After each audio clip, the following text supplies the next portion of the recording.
शुरुआत करते हैं आज की क्लास की। और आज हमारे पास सबसे पहले है जो भी हमने लास्ट क्लास में कॉन्सेप्ट बिल्ड किया था, उस कॉन्सेप्ट के ऊपर कुछ क्वेश्चन है। तो अभी हम इनकी शुरुआत करते हैं। सबसे पहले है रीजनिंग क्वेश्चन में नंबर 1। चेक करते हैं कि करके ये नोट्स हैं आपको, ये पहले मिल गए होंगे, और जिनको नहीं मिले हैं वो व्हाट्सएप ग्रुप पे चेक कर लो। अगर वहां भी उनको नहीं मिल पाए किसी तरह से तो मुझे मैसेज कर देना, मैं उनके पास सेंड कर दूंगा। ठीक है, ये अल्कोहल के नोट्स हैं प्रॉपर। और अब हम करने वाले हैं क्या इसमें रीजनिंग क्वेश्चन। तकरीबन 8 के करीब रीजनिंग क्वेश्चन है जो हम कर सकते हैं, और जहां तक हमने कॉन्सेप्ट जो है वो बिल्ड कर लिया है अपना। देखते हैं कितने हैं। ठीक है, अभी एक एक करके स्टार्ट करते हैं। पहला रीजनिंग क्वेश्चन है हमारा, आपको भी ऐसे ही नोट्स बनाने हैं जिसमें सब कुछ चीजें सेपरेट हो। ठीक है ना, रीजनिंग क्वेश्चन अलग हो, कंप्लीट द रिएक्शन अलग हो, कन्वर्जन अलग हो, नेमिंग रिएक्शन अलग हो। ठीक है ना, आईयूपैक अलग हो। तो ये अगर आप प्रॉपर नोट्स बनाओगे तो थोड़ी सी मेहनत लगेगी, और उसके बाद पूरी ऑर्गेनिक को आप 3 दिन में रिवाइज कर सकते हो। तो ये नोट्स बनाने पड़ेंगे आपको प्रॉपर। पहला क्वेश्चन है what is mean by hydroboration oxidation. NCERT का एक क्वेश्चन है, हाइड्रोबोरेशन ऑक्सीडेशन किसे कहते हैं। अगर डाइबोरेन रिएक्ट करे एल्कीन के साथ, आपको याद है hydroboration oxidation 1 degree alcohol form करता है, जो कि आप देख पा रहे होगे ये 1 डिग्री अल्कोहल है। ठीक है, और ये सारे का सारे जो रिएजेंट है, 4 रिएजेंट है, आपको ये सारे याद करने हैं। Half B2H6 H2O slash H2O2 dot OH negative. ठीक है, तो ये आपका आंसर आ जाएगा पूरा का पूरा। अब यहाँ पे आपको करना क्या है, एक स्टेटमेंट है वो लिखनी होगी। तो diborane react with alkene to form trialkyl borane. अगर आपने देखा हो तो यहाँ पर एक ऐसी कंडीशन आती है कि ट्राई एल्काइल बोरेन बन जाता है। मैं आपको बिल्कुल दिखाना चाहूंगा, CH3 CH2 2 बार किया है हमने। ठीक है ना, ऐसे करके ट्राई एल्काइल और यहाँ क्या आ गया था, बोरेन, ये बनता है। ठीक है, trialkyl boron as addition product disoxidized to alcohol by H2O2 in the presence of aqueous NaOH। aqueous का मतलब H2O, NaOH का मतलब OH नेगेटिव। ठीक है ना, तो ये प्रॉपर स्टेटमेंट जो है वो हाइड्रोबोरेशन ऑक्सीडेशन की है। इस क्वेश्चन को थोड़ा सीरियस लेना, ये मत कहना सोचना कि यार ये एक्स्ट्रा है, ये इंपॉर्टेंट है, खास क्वेश्चन है। आगे चलते हैं। अब है हमारे पास एक और जिसमें कहा गया था explain propanol has higher boiling point than hydrocarbon butane. Propanol का हायर बॉइलिंग पॉइंट होता है, बिल्कुल होता है भाई। प्रोपेनॉल का हायर बॉइलिंग पॉइंट क्यों होता है, क्योंकि हाइड्रोजन बॉन्डिंग। जो प्रॉपर आंसर है आपका वो है क्या, इंटरमोलिकुलर हाइड्रोजन बॉन्डिंग जो प्रेजेंट होती है प्रोपेनॉल में, और जो नहीं होती किसमें, हाइड्रोकार्बन ब्यूटेन में नहीं होती। ठीक है, क्योंकि ब्यूटेन के अंदर कौन सी होती है, वीक वैंडरवाल फोर्स। ये लिखा हुआ भी है, वीक वैंडरवाल फोर्स।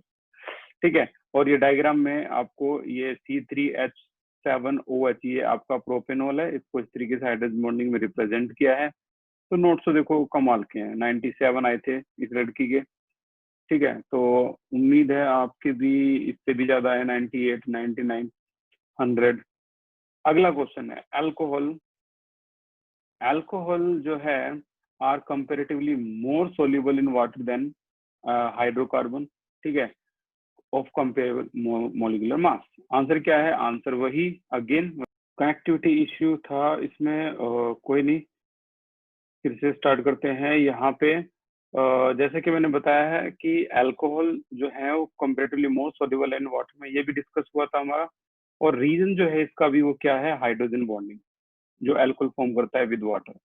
और हाइड्रोकार्बन फॉर्म नहीं कर सकता हाइड्रोजन बॉन्डिंग। तो ये दिखाया गया है। अल्कोहल के लिए हम कौन सा सिंबल इस्तेमाल करने वाले हैं, अल्कोहल के लिए हम ROH करेंगे। ठीक है ना, तो ROH और ये H2O, ROH और H2O इस तरीके से हम इसको कनेक्ट कर सकते हैं।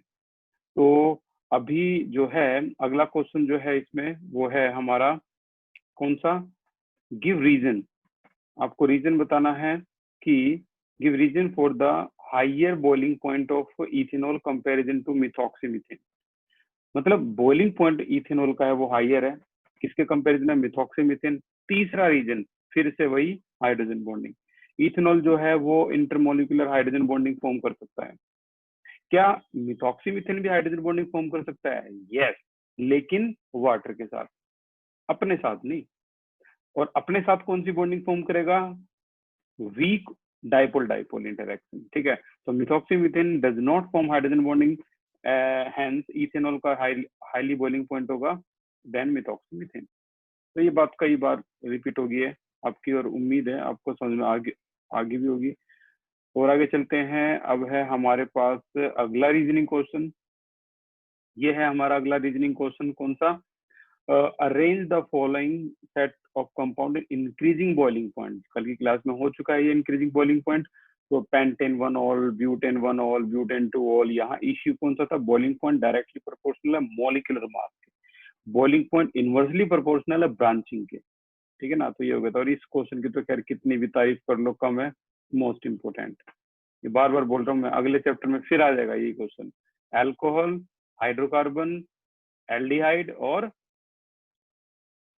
ईथर, ये अगले इसमें फिर आ जाएगा।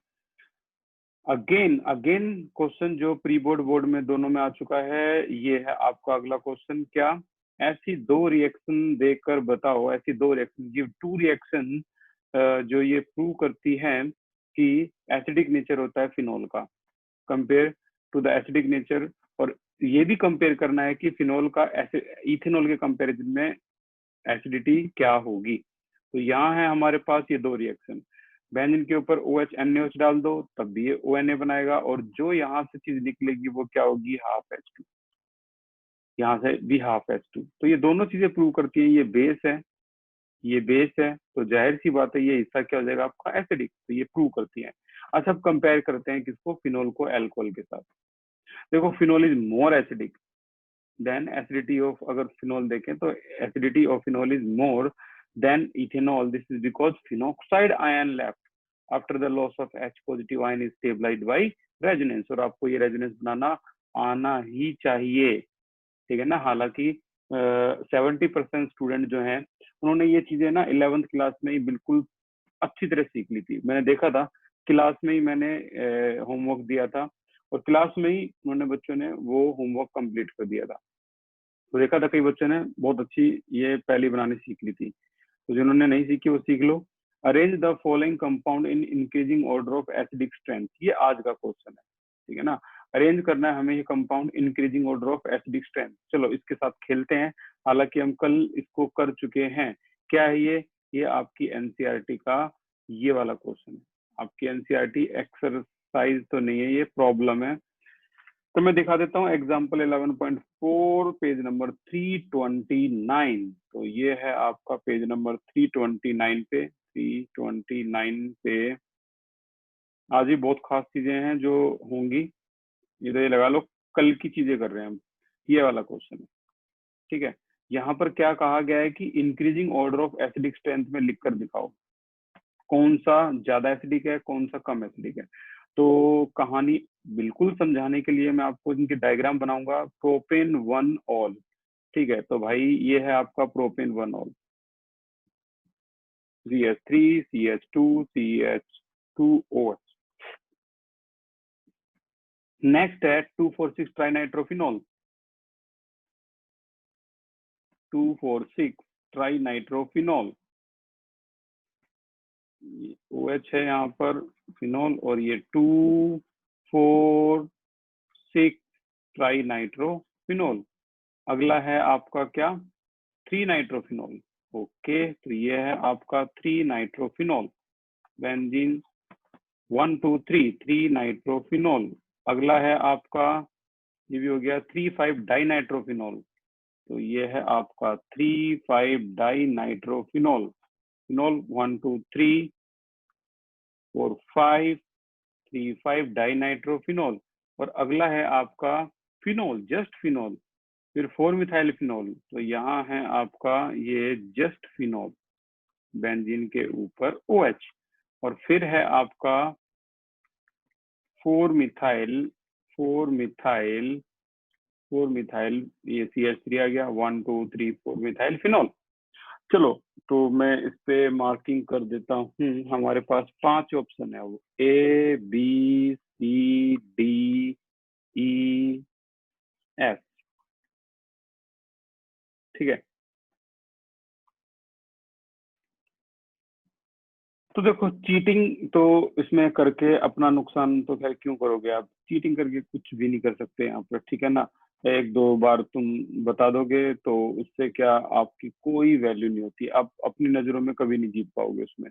ध्यान से देखना, ABCDEF वाले केसेस में सबसे पहले मुझे ये बता दो, इन सभी में इंक्रीजिंग ऑर्डर में सबसे वीक, सबसे वीक एसिड कौन सा है। मैं वीक की बात कर रहा हूँ भाई, स्ट्रॉन्ग की बात नहीं कर रहा मैं, वीक, सबसे वीक एसिड जो बिना किसी झिझक के आप बता सकते हो सबसे वीक।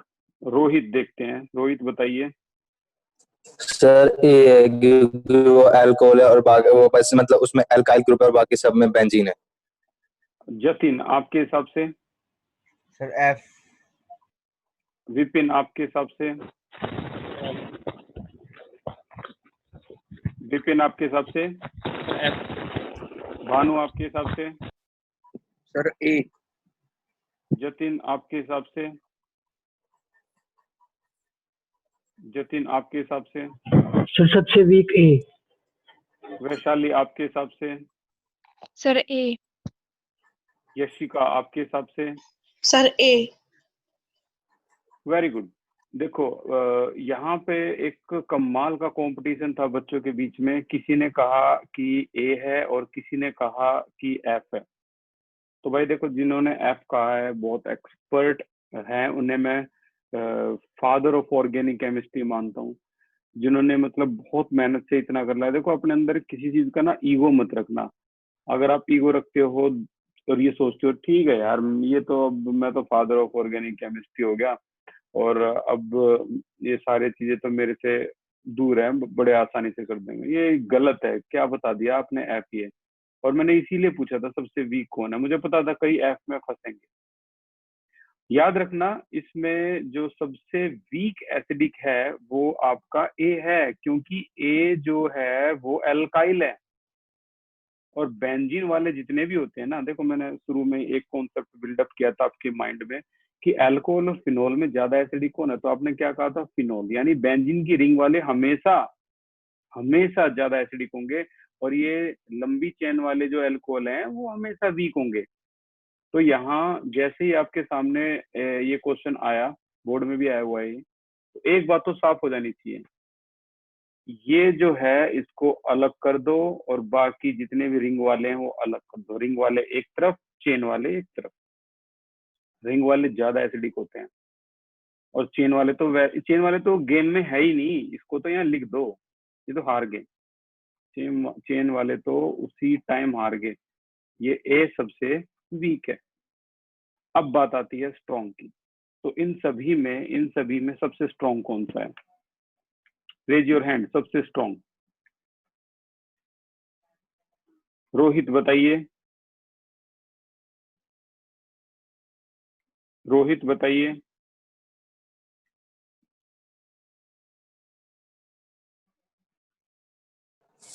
बी है, 3NO2 है, electron withdrawing group. Very good Rohit. Rohit आपका और यशिका, यशिका कहाँ है, यहाँ ये यशिका। आपकी और यशिका की जो एक्यूरेसी है वो शुरू से लेके अब तक कमाल की रही है। हालांकि और भी बहुत से स्टूडेंट हैं, जतिन बब्बर भी इसमें से एक नाम है, भानु भी एक नाम है। एक्यूरेसी कमाल की आपकी, ठीक है ना। तो इसको कंटिन्यू करो, बहुत बढ़िया जा रहे हो आप लोग। और कई स्टूडेंट जो आंसर नहीं देते, जैसे मैं जब स्टूडेंट था मेरी भी आदत नहीं थी कि क्लास में मैं आंसर दूं, लेकिन मुझे आते थे चीजें। तो ठीक है, उनकी अलग थिंकिंग कैपेसिटी है और अलग आईक्यू लेवल है। तो उनमें भी अगर आप ये दिमाग में ठीक ठीक डिस्टिंग्विश कर पा रहे हो तो बहुत अच्छी बात है। तो इन सभी में करेक्ट आंसर है इसका सबसे ज्यादा एसिडिक, वो है बी। बी क्यों है? क्योंकि 3 इलेक्ट्रॉन विड्रॉइंग ग्रुप है यहाँ पे। यानी ओ पे अगर मान लो हाइड्रोजन छोड़ के भी जाता है और नेगेटिव चार्ज होता भी है, तो उस नेगेटिविटी को हटाने के लिए 3 इलेक्ट्रॉन विड्रॉइंग ग्रुप है। ठीक है, तो जाहिर सी बात है यार, नेगेटिविटी बहुत जल्दी गायब हो जाएगी और हाइड्रोजन जल्दी लॉस हो जाएगा। तो करेक्ट आंसर बी था। और बी से जस्ट पहले, अब तो खैर क्या, NO2 है, अब 2 NO2 ये है, बी से जस्ट पहले डी आ गया, फिर उसे जस्ट पहले सी आ गया, ठीक है ना। अब दो ही रह गए आपके, एक तो ई, एक एफ। अगर ई और एफ में देखें तो ये अब की बार इलेक्ट्रॉन डोनेटिंग ग्रुप है, ये नेगेटिव था ना, इसको और नेगेटिव कर देगा ये, तो बेचारा हाइड्रोजन कैसे लॉस करेगा। यहाँ पर कोई विड्रॉइंग ग्रुप तो है नहीं, तो इसीलिए OH जो है इसके कंपैरिजन में ज्यादा हो जाएगा, जाहिर सी बात है फिनोल ज्यादा हो जाएगा, इसने तो उसको कम कर दिया है ना, तो इसलिए F यहाँ आएगा और E यहाँ आएगा, और ये आपका प्रॉपर आंसर हो गया जो प्री बोर्ड बोर्ड दोनों में आ चुका है क्वेश्चन। होपफुली समझ में आया होगा। चलो अब लेवल थोड़ा और बढ़ा देता हूँ मैं आपका। अब आपका अलग लेवल होगा। अब देखो ये नीट में क्या करते हैं, अब आपका दिमाग घुमा देंगे। हालांकि जिन बच्चों को ये ना समझ में आए कोई दिक्कत नहीं है, ये नीट का मेंस का क्वेश्चन है। लो जी, अब क्या करोगे आप, रेज योर हैंड, इन दोनों में से ज्यादा एसिडिक कौन है। ये नीट और मेंस का क्वेश्चन, एनसीईआरटी की एक एक लाइन पढ़ लो, आपको ये सारा सिस्टम देखने को मिल जाएगा एक एक लाइन अगर आपने पढ़ ली तो। एक भी क्वेश्चन हाथ खड़ा नहीं हुआ। इनमें से ज्यादा एसिडिक कौन सा है, अंजलि बताइए। Sir B. भानु बताइए। सर बी, क्योंकि वो सिमेट्रिक है। एसिडिक एसिडिक पूछ रहा हूँ। जतिन 100% एक्यूरेसी सर बताइए। बी। सर बी, क्योंकि पैरा वाले का ज्यादा इफेक्ट होता है, ऑर्थो और पैरा वाले का। ओके ओके ओके ओके, अब आंसर सुन लो भाई। 3 आंसर आए थे और तीनों ने बी को कहा, और करेक्ट आंसर है भाई ए। ये ज्यादा एसिडिक है। आप कहोगे सर ऐसे कैसे, लो भी मेरे पास प्रॉपर आंसर है। नेगेटिव साइन था, इसको नेगेटिविटी को विड्रॉइंग ग्रुप क्या करता है, खींचता है। तो ये पास में तो जल्दी से नेगेटिविटी को खींच लेगा, ये जल्दी से, बहुत जल्दी से। आप क्या सोचते हो ये ऐसे घूम के जाएगा इसके पास, वो यहीं से चला जाएगा। ठीक है ना, बेंजीनिंग ऐसे भी होती है और डबल बॉन्ड की पोजीशन चेंज भी हो सकती है, you know very well about it. ठीक है ना, और यहाँ ये दूर होने की वजह से ये नेगेटिविटी को उतनी तेजी से खींच नहीं पाएगा। तो यहाँ कौन जीत गया आपका, ये जीत गया। ये है नीट के क्वेश्चन। एनसीईआरटी में एक एक लाइन पढ़ोगे मिल जाएगा भाई।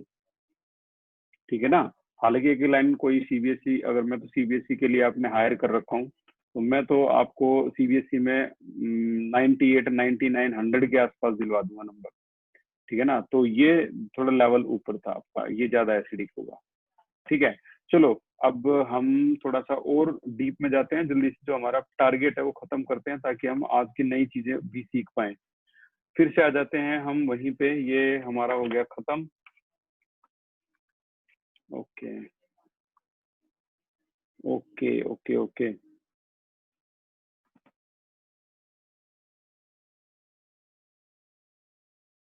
अच्छा तो ये हो गया। और उसके बाद है हमारा, उसके बाद है अगला question, explain why ortho nitrophenol is more acidic than orthomethoxyphenol. अब ये छोटे मोटे बच्चों के क्वेश्चन है। ठीक है ना, आपने जब नीट के जैसे क्वेश्चन भी देख लिए तो यार ये तो बच्चों के क्वेश्चन है। Ortho nitrophenol is more acidic, हाँ जी होता है, क्योंकि nitro is electron withdrawing group. तो सिंपल आंसर दे सकते हो, the nitro group is electron withdrawing group, the presence of this group at ortho position decrease कर दिया ना इलेक्ट्रॉन डेंसिटी कम, decrease the electron density of OH bond. But in case of cresol, हालांकि उन्होंने methoxy बोला है तो इसे ऑर्थो क्रिसोल भी बोल सकते हो। ये भी हम IUPAC और कॉमन नेम में पढ़ चुके हैं, cresol, ortho cresol, para cresol, Meta cresol. ठीक है, ये क्या करेगा, डोनेटिंग, इसका बिल्कुल उल्टा काम करेगा। ये उन्होंने देखो हाईलाइट भी कर रखा है। As a result it is easier to loss proton, so orthonitrophenol is stronger acid, but on the other hand methoxy group is electron donating group, so it increase the electron density at the OH bond. As a result proton can not be given out easily, so orthonitrophenol is more acidic than orthomethoxyphenol. Simple. ये सारी कहानी मैं जो बोल रहा हूँ एक तरह से आपके दिमाग में रिपीट हो रही है, मुझे पता है, ये बिल्कुल हम कर चुके हैं। अगला क्वेश्चन है, ये क्वेश्चन आज ही आने वाला है, आज नहीं कल आ जाएगा ये क्वेश्चन। इस क्वेश्चन की क्रेडिबिलिटी भी कमाल की है भाई, बिल्कुल खास क्वेश्चन करेंगे कल की क्लास में, तो मिस मत करना भाई अपनी एक एक क्लास। बहुत मेहनत से ऑर्गेनिक केमिस्ट्री जो है बहुत अच्छी तरीके से फिनिश हो रही है आपकी, तकरीबन आधी ऑर्गेनिक खत्म होगी, ये मान के चलना। ठीक है ना, आधी ऑर्गेनिक, सबसे लेंथी चैप्टर 10 ही था। अगला question, illustrate with example the limitation of Williamson, ये भी जो है अभी हुआ नहीं है और इसको भी हम करेंगे बहुत जल्दी। तो यहाँ तक के हमने रीजनिंग क्वेश्चन लगभग 8 रीजनिंग क्वेश्चन आज हमने देख लिए। फिर से आते हैं हम अपने उन्हीं कॉन्सेप्ट बिल्डअप करने की वाली दुनिया में। एनसीईआरटी पे नजर रहेगी तो कभी गलती होगी नहीं। तो यहाँ तक का जो खेल था हमने कर लिया पूरी प्रॉपर तरीके से खत्म। अब आते हैं हम आगे, हमारे पास है अब आगे क्या, एस्ट्रिफिकेशन। एस्ट्रिफिकेशन का अपोजिट वर्ड कोई बोल सकता है? Raise your hand. आपने 9th क्लास में पढ़ा होगा। एस्ट्रिफिकेशन का उल्टा कर दें तो एस्ट्रिफिकेशन होता है रिया खत्री, प्लीज बताइए। Sir saponification. Very good, saponification. Again आपकी वॉइस अब बिल्कुल क्लियर आ रही है, जितनी डिस्टेंस पे आपने माइक को रखा है। Very good. सपोनिफिकेशन इसका उल्टा होता है और ये जो एस्ट्रिफिकेशन में फॉर्मेशन ऑफ एस्टर होता है, ठीक है। अब इसकी कुछ रिएक्शन है, अगर मैं आपको लिख के दिखाऊं उन रिएक्शंस को। ये क्वेश्चन बड़ा खास था, आज हो गया खत्म। तो सैपोनिफिकेशन और एस्ट्रिफिकेशन की एक बड़ी पॉपुलर रिएक्शन है। जैसे अगर मैं कहता हूं आपसे ROH और इसमें मैंने डाल दिया R-COOH, ठीक है ना। तो ये एक तरह से डबल डिस्प्लेसमेंट कह रहा हूं मैं। कौन सी रिएक्शन होती है ये? इक्विलिब्रियम, यानी ये फॉरवर्ड बैकवर्ड दोनों में जा सकती है। और जो बनता है वो है RCOOR-, ठीक है। ये बन गया, प्लस में क्या निकल जाता है? H2। एक कहावत है, कहते हैं कि जैसे ये एस्टर बन जाए तो बहुत जल्दी आपको यहाँ से पानी या फिर RCOOR हटा देना चाहिए। क्यों? अगर आपने ये जल्दी से जल्दी नहीं हटाया एक को, किसी भी एक को, तो ये दोबारा कंबाइन होके यही बन जाएंगे। तो जितनी जल्दी ये बनाए उसमें से किसी भी एक को रिमूव कर दो ताकि दोबारा बैकवर्ड डायरेक्शन में रिएक्शन ना जाए। तो ये बन गया आपका एस्टर। और देखने वाली बात है जो बहुत कम बच्चों को पता होती है, RCOOR-, ये एस्टर होता है। आप चाहो तो इसको ROCOR- भी बोल सकते हो। एस्टर को लिखने के 2 तरीके, ठीक है। तो ये तो जनरल लाइफ थी। आपने एस्टर कैसे बनाया एस्ट्रिफिकेशन में, एक तरीका इसका ये भी होता है एस्टर बनाने का। ओके, तो मैं वो तरीका बता रहा हूँ। ROH प्लस में ROH बार बार लिखने की जरूरत नहीं है। आप चाहो तो इसको जनरल एग्जांपल भी लिख लो ताकि हमें आसानी हो। जैसे CH3OH प्लस में CH3CO का ट्वाइस O, ठीक है ना। रेज योर हैंड, कोई इसका नाम बता सकता है? रेज योर हैंड, बिना नकल मारे भाई। खैरात में मिली हुई खुशी मत उठाओ फ्री की। विजय बताइए इसका नाम क्या है? Ethylene glycol. Ethylene glycol. Vijay, Vipin भाई तुम बहुत यार एक्सपर्ट हो यार। तुम ऐसी ऐसी गलती करोगे तो कैसे चलेगा? Bhanu. Sir acetic anhydride. Very good, ये एसिटिक एनहाइड्राइड है, ठीक है ना। ये एसिटिक एनहाइड्राइड है। मैंने उसी दिन कहा था आज का होमवर्क है, इनको याद कर लो। एसिटिक एनहाइड्राइड, ठीक है। ये एसिटिक एनहाइड्राइड होता है। तो इनसे जितना जल्दी हो उसके दोस्ती करो यार। सोचोगे इतने बड़े बड़े नाम है, ये है वो है, भाई याद करके इनको छुट्टी करो इनकी। CH3 डबल बॉन्ड O, फिर से O, फिर C double bond O CH3। ये देखो ये एसिटिक एनहाइड्राइड है। इसको अगर मैं ओपन कर दूं तो, ठीक है। और ये बड़ा पॉपुलर है, क्यों? क्योंकि ये हमेशा यहाँ से टूट जाता है। कई बुक में देखोगे तो और भी बड़ा सजा सजा के इसके डायग्राम बनाते हैं, बड़े कमाल के diagram. CH3C double bond O, CH3C double bond O, ये O और ये O ऐसे जुड़ गए हैं। ये भी एसिटिक एनहाइड्राइड, ठीक है ना। इसको कलेक्टिवली क्या लिख देते हैं? CH3CO का ट्वाइस O। तो ये तीनों आपके क्या है? एसिटिक एनहाइड्राइड है। और ये टूटते कहाँ से? हमेशा यहाँ से टूटते हैं। तो देखो ये हिस्सा अगर टूट गया तो यहाँ ये पूरा जो हिस्सा है क्या? CH3CO और ये CH3CO आपका कैसे जुड़ जाएगा? इसमें ऐसे जुड़ जाएगा CH3, ठीक है। और यहाँ पर ये जुड़ गया आपका कैसे? OCOCH3, ठीक है ना। ये वाला हिस्सा था तो OCO-CH3, ये वाला हिस्सा जुड़ गया, ये वाला हिस्सा टूटेगा यहीं से। और ये जो हिस्सा था CH3CO, ये कैसे निकल जाएगा? देखो यहाँ का अगर मैं इसको जोड़ के आपको दिखाऊं तो CH3O और यहाँ क्या था CO-CH3, ये CO-CH3 एज इट इज जो ब्रैकेट के अंदर है वो जोड़ दिया, तो यहाँ क्या रह गया H। अब जो बचा हुआ पोर्शन है वो क्या है? वो है भाई CH3CO बार O, तो ये H है, इसको यहाँ लिख दो। लो हो गया। किसी के भी दिमाग में अगर नहीं आया तो हैंड रेज कर दो भाई, मैं एक बार फिर समझा दूंगा इसको। ये कौन सी चीज कहाँ जुड़ गई यार, क्या हो गया, ये हड़बड़ाना नहीं है। ये वाला हिस्सा जो है CH3O का, ये किससे जुड़ गया? CH3O का ये किससे जुड़ गया? जो ब्रैकेट के अंदर है CO-CH3, ये देखो CO-CH3,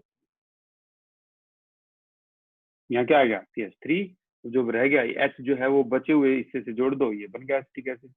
आप चाहते तो इसको कैसे लिख सकते थे? CH3COO-CH3, मैंने आज बता दिया एस्टर को लिखने के 2 तरीके, ऐसे भी लिख सकते हैं, ठीक है ना। तो एसिटाइल ग्रुप, वैसे तो एसिटिक एनहाइड्राइड सभी को पता है, CH3CO का ट्वाइस O एसिटिक एनहाइड्राइड है। इसी तरीके से अगर मैं कह दूं C6H5CO का ट्वाइस O, तो ये बेंजोइक एनहाइड्राइड हो जाएगा। इसी तरह से मैं कह दूं C6H5CO का ट्वाइस O2, तो ये बेंजोइल पेरोक्साइड हो जाएगा। तो acetic anhydride, acetic benzoic anhydride और बेंजोइल पेरोक्साइड, ये तो भाई याद करने ही पड़ेंगे आपको, बार बार परेशान करेंगे आपको ये, तो इसीलिए पहले से तैयार रहो इनके लिए। और इस ग्रुप को क्या कहते हैं? इस ग्रुप का नाम है एसिटाइल ग्रुप। ये भी रजिस्टर के टॉप पे हाईलाइट हो जाना चाहिए। CH3CO को कहते हैं एसिटाइल ग्रुप, ठीक है। अगर कभी भी ये एसिटाइल ग्रुप कहीं जुड़ता है, जैसे अभी देखा आपने, तो इसे एसिटाइलेशन भी बोलते हैं। आगे आने वाली क्लास में वो अच्छी तरह पता लगेगा आपको उसके बारे में, एसिटाइलेशन किसे बोलते हैं। जब ये एसिटाइल ग्रुप जुड़ जाता है ना कहीं पे, तो एसिटाइलेशन बोलते हैं। ओके, अब कुछ दवाई देख लेते हैं, सर दर्द की दवाइयां, डिस्प्रिन, एस्प्रिन। ये देखो सर दर्द की ये बड़ी कमाल की दवाई है जो बनती है इससे, ठीक है। इसका कोई नाम बता सकता है? Raise your hand, common name, पहली क्लास में ही शुरुआत में ही कर दिया था खेल खत्म। अंजलि, आपका हैंड हमेशा ही रेज रहता है, तो बताइए आंसर क्या है? Sir salicylic acid. आपका हैंड हमेशा रेज क्यों रहता है अंजलि? सर पता नहीं। पता नहीं भाई, इसमें तो हमेशा ही हैंड रेज आता है आपका। मुझे ऐसा लगता है आपने इसलिए हैंड रेज कर रखा है कि सर कुछ पूछ लो, कहीं से पूछ लो, और मोस्टली आपके आंसर करेक्ट भी रहते हैं। Very good. जतिन बताइए, Jatin Babbar. Salicylic acid. Very good, इसका नाम है सैलिसिलिक एसिड। तो याद कर लो भाई, सैलिसिलिक एसिड, ये है सैलिसिलिक एसिड, इसी से बनती है हमारी एस्प्रिन। और इसमें अगर मैं डाल दूं, क्या आपको अच्छी तरह पता है अब तो भाई, अब तो इसकी सही प्रैक्टिस करवा दी। इसको डाल दूं क्या? एसिटिक एनहाइड्राइड, एनहाइड्राइड कर लो भाई याद, जैसे ही जाओगे ना कॉलेज में, ये ऐसे ऐसे नाम याद होंगे। अलग पर्सनैलिटी, अलग पर्सनैलिटी, दूर से दिखोगे हाँ भी कुछ है इस बंदे में बात, ठीक है। ये इथेन प्रोपेन ब्यूटेन करके पर्सनैलिटी नहीं बनेगी वहां पे कि हमें पता है प्रोपेन में कितने कार्बन है। एसिटिक एनहाइड्राइड, ठीक है। और कैसे जुड़ेगा ये? फिर से वही चीज सेम, CH3CO, आपको पता है ना बॉन्ड यहीं से टूटता है, तो CH3CO को H हटा दो, H कहाँ जुड़ जाएगा? यहाँ जुड़ जाएगा, और देखो ये क्या बन गया। तो वेरी पॉपुलर रिएक्शन COOH, और ये यहाँ से H मैंने बताया था, ये H जो है ये इस पे जुड़ जाएगा H, तो ये क्या बन जाएगा आपका? O पे क्या जोड़ दो जो इस ब्रैकेट के सर्कल के अंदर है, तो ये बन गया आपका क्या? OCO-CH3, ठीक है। This is your aspirin. एक बार क्वेश्चन में पूछ लिया था एस्प्रिन का IUPAC नेम लिख के दिखाओ यार, इतना गंदा IUPAC नेम कौन लिखेगा? तो एसिटाइल सैलिसिलिक एसिड बोल सकते हैं इसको आईयूपैक नेम में, एसिटाइल सैलिसिलिक एसिड आपके एनसीईआरटी में बिल्कुल प्रेजेंट है। यही वो एस्प्रिन है। और इसमें अब बचता क्या है, कोई बताएगा साइड प्रोडक्ट को क्या होगा इसमें जो बचेगा अभी? Raise your hand. Side product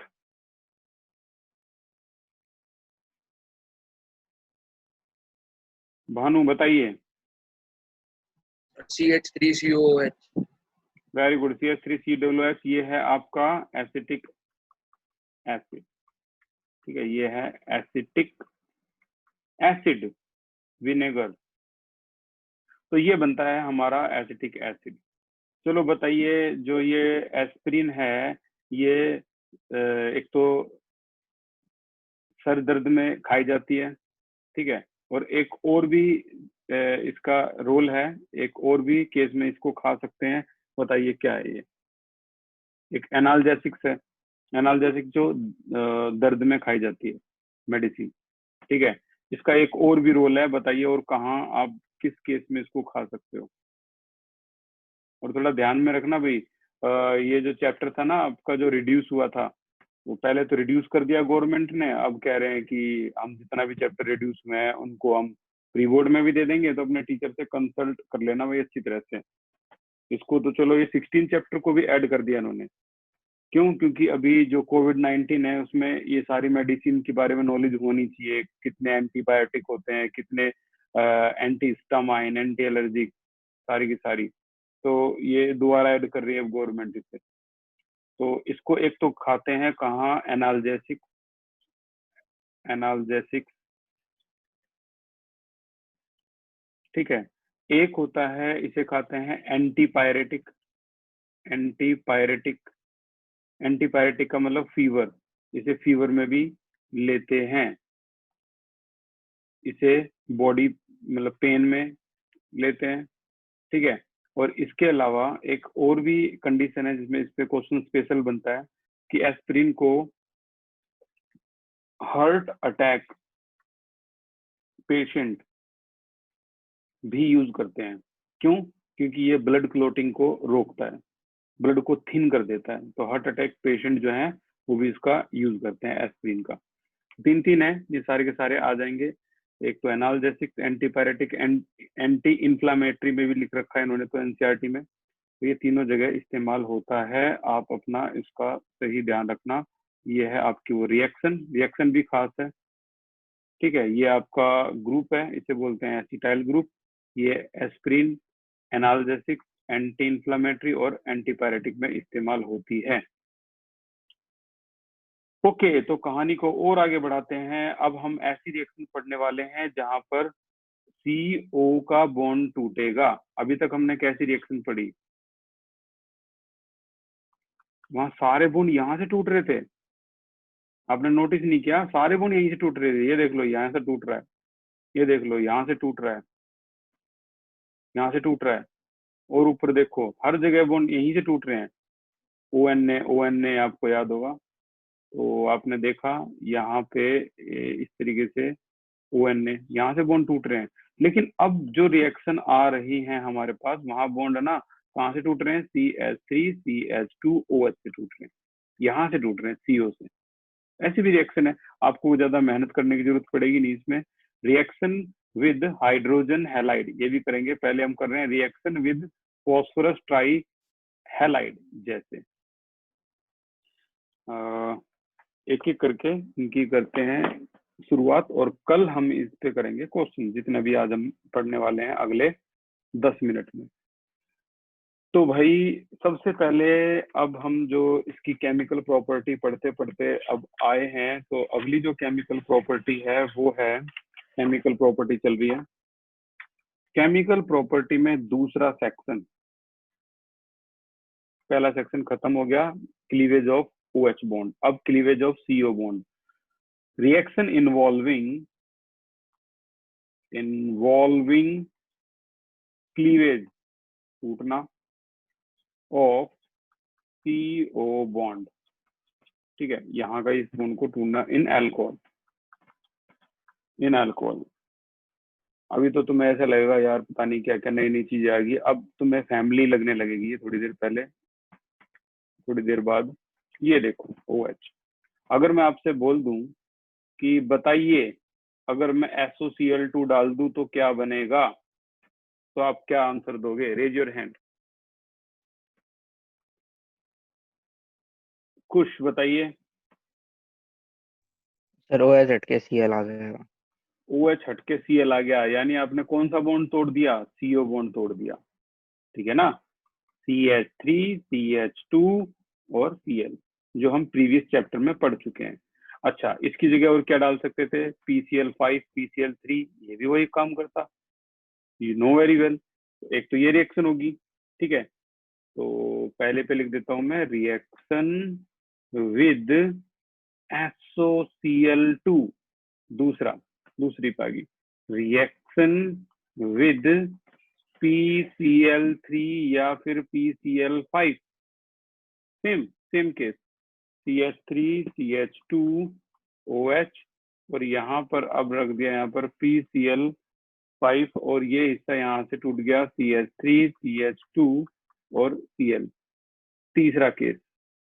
तीसरा केस है reaction with Lucas reagent. Lucas reagent भी एक कमाल का रिएजेंट है, जो केमिकल टेस्ट में भी हम पढ़ेंगे इसको। ये केमिकल टेस्ट करने के लिए काम यूज लिया जाता है, जैसे 1 डिग्री 2 डिग्री 3 डिग्री अल्कोहल को डिस्टिंग्विश कर देता है ये लुकास रिएजेंट। कौन होता है लुकास रिएजेंट? इन दोनों की दोस्ती को कहते हैं HCl प्लस में ZnCl2, collectively known as Lucas reagent, collectively known as Lucas reagent, ठीक है। तो कैसे इस्तेमाल करते हैं ये देखो, एक मिनट। यहाँ है आपका OH, और यहाँ डाल दिया आपने HCl in the presence of ZnCl2, यानी लुकास रिएजेंट डाल दिया। तो जो आंसर आएगा वो मैंने लिख दिया यहाँ पे क्या, Cl, ये लिख दिया प्लस H2O। चलो बताइए, ये जो अल्कोहल है ये कौन सा डिग्री अल्कोहल है? Raise your hand. जो लेफ्ट में अल्कोहल है वो कौन सा डिग्री अल्कोहल है? Raise your hand. जतिन बताइए, Jatin. 3 degree. Vaishali. Sir 3 degree. Yashika. 3 degree. Rohit. 3 degree. चलो भाई, जितने भी थे सारे ही गलत, मतलब तो यशिका, रोहित, भानु, रुपेश सब गलत। यार तुमने कैसे डिसाइड कर लिया कि ये OH जिस कार्बन पे लगा हुआ है वो सभी के सभी 3 कार्बन से अटैच है? अब बताइए, मैंने यहाँ पर इस बॉन्ड पे H लिख दिया, CH3 लिख दिया, अब भी तुम इसे 3 डिग्री बोलोगे? तुमने तो बॉन्ड देख लिए, अच्छा 3 बॉन्ड, अरे बॉन्ड पे H भी तो हो सकता है, जरूरी थोड़ा ना कि CH3 होगा। तो इसीलिए उन्होंने कितनी शानदार तरीके से, आप अगर ABC में देखोगे तो ये ABC में करके दिखा रखा है, बहुत अच्छे तरीके से बताया कि फिलहाल हम बता नहीं सकते ये कौन सा डिग्री अल्कोहल है, रिएक्शन होगी। अब देखना एक एक कंडीशन। नंबर 1, पहली कंडीशन, इफ इस रिएक्शन को करने पर टर्बिडिटी आती है, turbidity, if turbidity appear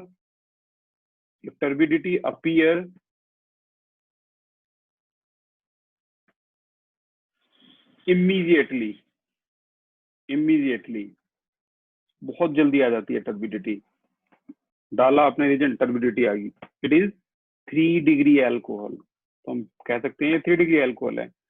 next, if turbidity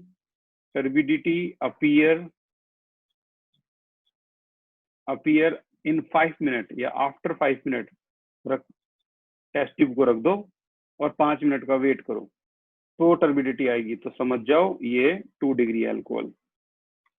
और इफ टर्बिडिटी अपीयर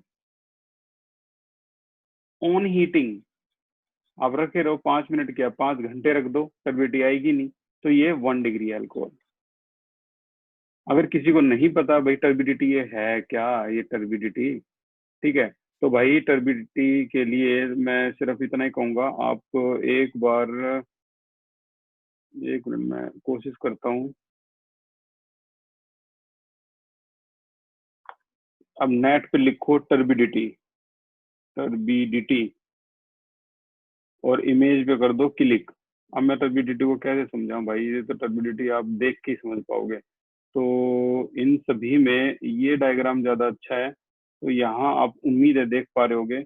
ये जो डायग्राम में ये है, ये 4000 3000 ये टर्बिडिटी की वो स्ट्रेंथ बता रहे हैं। एक तरह से ये ना मिल्कीनेस टाइप आती है, मतलब धुंधला हो जाता है, धुंधला भी नहीं, मतलब गंदा सा हो जाता है ये प्योर क्लियर लिक्विड, तो इसे क्या कह देते हैं हम, टर्बिडिटी। ठीक है, तो ये टर्बिडिटी होती है। और आगे चलते हैं, तो ये इसको डिस्टिंग्विश कर सकते हैं हम कि कौन सा डिग्री अल्कोहल है। तो लुकास रिएजेंट इन शॉर्ट आपको बताता है कि कौन सा डिग्री अल्कोहल है ये। और आगे आज का लास्ट टॉपिक है, और इसको भी खत्म करते हैं। नंबर 4 केमिकल प्रॉपर्टी क्या, एसिडिक डिहाइड्रेशन। एसिडिक डिहाइड्रेशन ये लास्ट है, तकरीबन 3-4 मिनट लगेंगे इसको खत्म करने में। क्या था ये, CH3CH2OH में अगर आपने क्या डाल दिया, हॉट कॉन्क H2SO4, कितना टेम्परेचर 443 केल्विन डाल दिया, तो ये अल्फा से तो OH चला जाएगा और बीटा से H चला जाएगा, और आपको क्या मिलेगा, CH2 डबल बॉन्ड CH2। थोड़ी थोड़ी याद आपको कुछ ऐसी आ जाएगी, इसलिए मैं पहले लिख देता हूँ इसको ताकि कंफ्यूजन ना हो। इसमें ऐसा क्या डालें जो CH2 डबल बॉन्ड CH2 आए, रेज योर हैंड। थोड़ी याद आ जाएगी आपको पहले चैप्टर की भी। जतिन बताइए। Sir alcoholic KOH। Exactly, alcoholic KOH जो हमने इससे पहले चैप्टर में करा था, वहां भी हम कुछ यही करते थे। अल्फा ये बीटा से H चला जाएगा, तो ये जो हिस्सा है आपका ये पिछले चैप्टर का है, और ये इस चैप्टर से, इस रिएक्शन से इतना मिलता जुलता है कि कंफ्यूजन होती है। अरे ये तो वहां भी बनता था, वहां भी बनता था, ऐसे कंफ्यूजन होती है। और सुनो, 4 या 5 पेज के बाद, यानी आज से लगभग 3 या 4 क्लास बाद हम ये पढ़ रहे होंगे, फिर तुम्हारा दिमाग फिर घूम जाएगा, अरे यार वहां तो कुछ और पढ़ा दिया, यहाँ फिर कुछ और आ रहा है, अच्छी कंफ्यूजन है। H2SO4 डाल दो, अगर टेम्परेचर अगर 413 केल्विन रहा, यानी देख लो कितना, लगभग 30 डिग्री का डिफरेंस टेम्परेचर में कर दिया, तो देखो क्या बन जाएगा। ऐसे से कितने मोल लेंगे हम, 2 मोल। 2 मोल को मैं ऐसे दिखा रहा हूँ, एक और ऐसे, तो देखो इतना फर्क होता है इसमें, इतने टेम्परेचर पे। ये देखो क्या निकल गया, यहाँ से पानी निकल गया H2O, ठीक है, वो तो यहाँ भी निकल रहा था, अल्फा से OH, यहाँ से OH, यहाँ भी पानी निकल रहा था, लेकिन वो यहीं से निकल रहा था। But in this case 413 kelvin पे अब देखो ये क्या बन गया, CH3 CH2O CH2 CH3, यानी ये ईथर में पढ़ेंगे हम इसको। तो ये भी हम आगे पढ़ने वाले हैं। ऊपर वाला क्या था, हम पढ़ चुके हैं, ग्रीन से कर देता हूं, हम पढ़ने वाले हैं। Will study after some days, ये हिस्सा, इतना फर्क है। और अगर मैं आपको बताऊं, जैसा कि आपने देखा कि टर्बिडिटी बहुत जल्दी आ जाती थी 3 डिग्री में, यानी 3 डिग्री वाली रिएक्शन बहुत जल्दी होती है। और अगर 2 डिग्री की बात करूं तो ये रिएक्शन भी बहुत जल्दी होगी। OH यहाँ है, CH3 यहाँ है, यहाँ पर आपको 85% H2SO4 की जरूरत होगी, यानी 15% पानी डाल दो, वैसे कोई दिक्कत नहीं है। 440 केल्विन पे भी ये अल्फा से OH, बीटा से H, और ये बन गया आपका CH3CH डबल बॉन्ड CH2 और H2O। और भी देखो, अगर 3 डिग्री होता तो ये और जल्दी होता, 3 डिग्री होता, जैसे ये CH3 तो ये रिएक्शन और भी जल्दी होती। OH तो ये कितने 20% पे काम चल गया H2SO4, और यहाँ पर है 358 केल्विन, तो यहाँ से फिर से अल्फा से OH बन जाएगा, और ये फिर डबल बॉन्ड आपका। तो एनसीईआरटी में देख के कई बच्चे मेरे को ये मत बोलना ये H3PO4 दे रखा है वहां पर, सर ये ABC के अंदर है, ये भी डाल सकते हैं। ठीक है, क्या कोई मुझे बताएगा, जल्दी से लास्ट क्वेश्चन पूछ रहा हूं मैं भाई, क्या कोई मुझे बताएगा ये 3 डिग्री इतनी जल्दी पानी कैसे निकाल रहा है, 1 डिग्री नहीं निकाल रहा भाई? बोलो भाई, है कोई जो बता पाए? गलत हो गया, कोई दिक्कत नहीं है, ट्राई करो। 3 डिग्री इतनी जल्दी कैसे निकाल रहा है? यस जतिन बताइए। सर वो जल्दी H पॉजिटिव को जाने देगा यहाँ से, क्योंकि 3 वो इलेक्ट्रॉन डोनेटिंग ग्रुप्स हैं। वेरी गुड, रुपेश बताइए।